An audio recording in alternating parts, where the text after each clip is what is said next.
नमस्कार दोस्तों, स्वागत है आपका हमारे YouTube चैनल पर। तो दोस्तों, आज हम जिस विषय पर बात करने जा रहे हैं उसके लिए लगातार ट्विटर पर ट्रेंड चल रहा है। लगातार छात्रों के द्वारा विरोध प्रदर्शन किया जा रहा है और ओबीसी के वर्ग के जो छात्र हैं वो इसमें मुख्य रूप से सामने आ रहे हैं। तो दोस्तों, ये विरोध क्यों कर रहे हैं? 17 अप्रैल 2018 जिस परिपत्र को इस मुद्दे की जड़ बताया जा रहा है वो क्या था,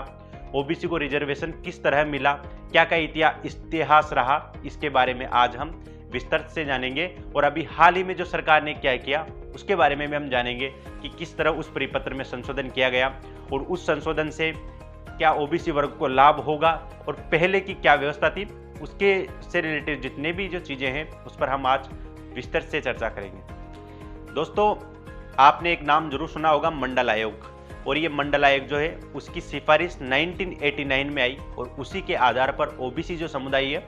उसको शैक्षणिक और सामाजिक आधार पर जो है वह आरक्षण दिया गया। और फिर जब मंडल आयोग ने ये सिफारिश की और सरकार ने इस आरक्षण को लागू किया तो लोगों ने इसको कोर्ट में चैलेंज किया। और जब ये कोर्ट में चैलेंज किया गया तो ये मंडलवाद के रूप में सामने आया और उसमें सुप्रीम कोर्ट ने ये साफ कहा कि राज्य आरक्षण की सीमा अधिकतम 50% रख सकता है। दूसरी बात जो कोर्ट ने कही कि ओबीसी को दिया गया आरक्षण संवैधानिक है, ओबीसी को सामाजिक और शैक्षणिक आधार पर आरक्षण दिया जा सकता है। मंडलवाद में जब सुप्रीम कोर्ट ने यह फैसला दिया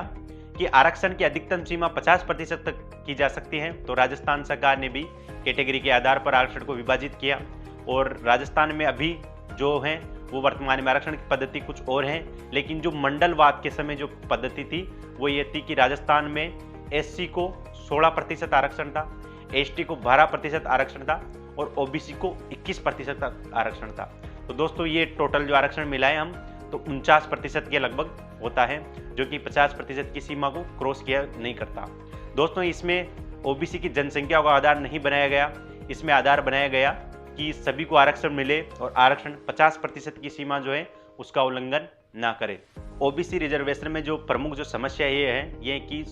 जो एक्स सर्विसमैन है हमारे, उनको जो है वो ओबीसी की सीटें दी जा रही हैं, ऐसा छात्रों का कहना है। दोस्तों, एक्स सर्विसमैन के लिए हमारे भारत सरकार या राजस्थान सरकार में सब में अलग अलग पद्धति है। कहीं पर इनको 5% आरक्षण है, कहीं को 12.5% आरक्षण है, कहीं को 15% आरक्षण की व्यवस्था है। तो दोस्तों, राजस्थान में इस समय जो सबसे ज़्यादा प्रचलित है वो 12.5% आरक्षण को लेकर के ये चर्चा का विषय बना हुआ है।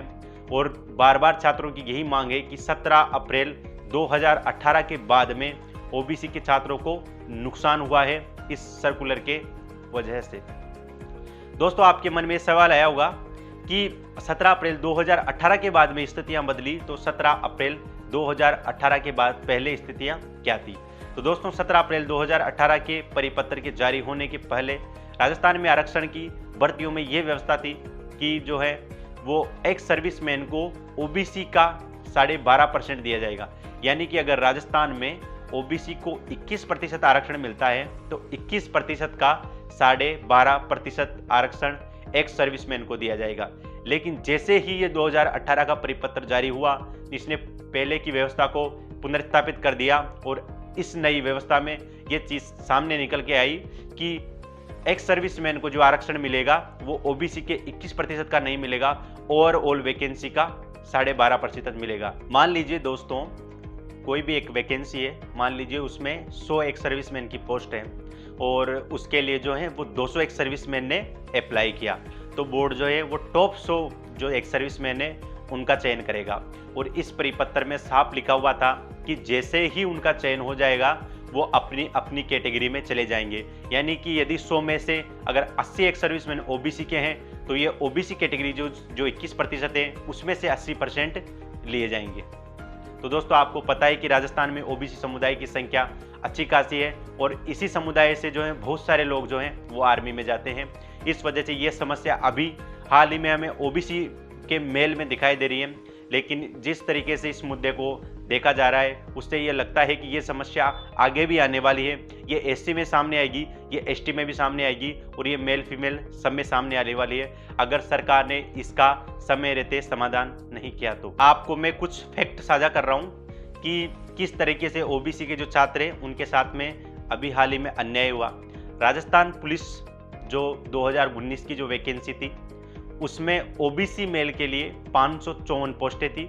और उन ओबीसी जो पिछली व्यवस्था थी उसके अनुसार 554 का 12.5% यानी कि 69 जो 69 जो सीटें हैं वह एक्स सर्विसमैन को मिलनी चाहिए। लेकिन इस परिपत्र की वजह से, इस हॉरिजॉन्टल रिजर्वेशन की वजह से सारी की सारी सीटें एक्स सर्विसमैन को दे दी गई।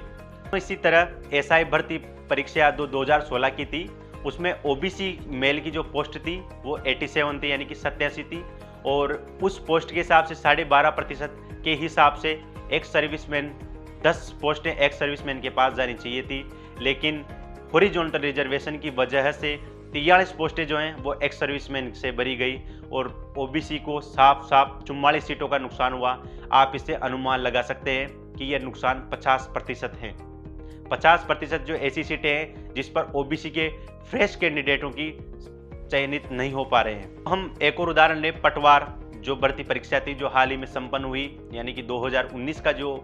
परीक्षा थी उसमें 603 पद ओबीसी पुरुष के लिए थे,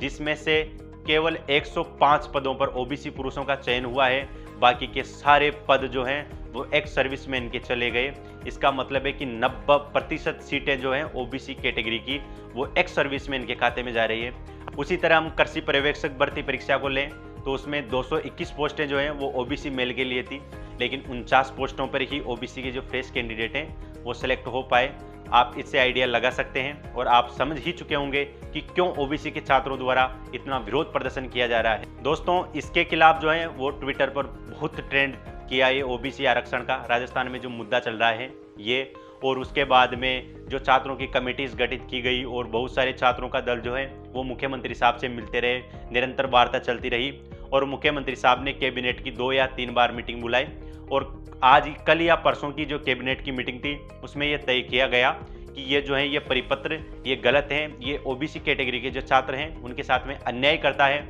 और सरकार ने सभी तथ्यों को सही तरीके से देखते हुए इस परिपत्र को रद्द कर दिया और पीछे की जो व्यवस्था थी यानी कि 21% का 12.5% ही एक्स सर्विसमैन सेलेक्ट होंगे, उसी व्यवस्था को पुनर्स्थापित कर दिया और सरकार के द्वारा में ये परिपत्र जारी कर दिया। अब आप ये सोच रहे होंगे कि जो अभी तो ये हाल ही में इसको सही कर दिया गया, लेकिन 2018 से लेकर के 2022 में जो हमें पदों का नुकसान हुआ है, जो भेदभाव ओबीसी के छात्रों को, जो नुकसान ओबीसी के छात्रों को झेलना पड़ा है, उसकी भरपाई कौन करेगा या फिर क्या इसकी भरपाई की जा सकती है, क्या क्या रास्ते हैं। तो दोस्तों, इसका एक अभी तो सरकार ने इसके बारे में कोई भी चीज़ कंफर्म नहीं की, लेकिन इसका एक रास्ता होता है शैडो वैकेंसी। शैडो वैकेंसी का मतलब होता है कि जितने पदों का जो नुकसान हुआ है उन पदों को के बराबर वापस हम नई फ्रेश भर्ती निकालें और उनमें उन छात्रों को मेरिट के आधार पर चयन करें जिनका रिजर्वेशन, हॉरिजॉन्टल रिजर्वेशन की वजह से चयन नहीं हो पाया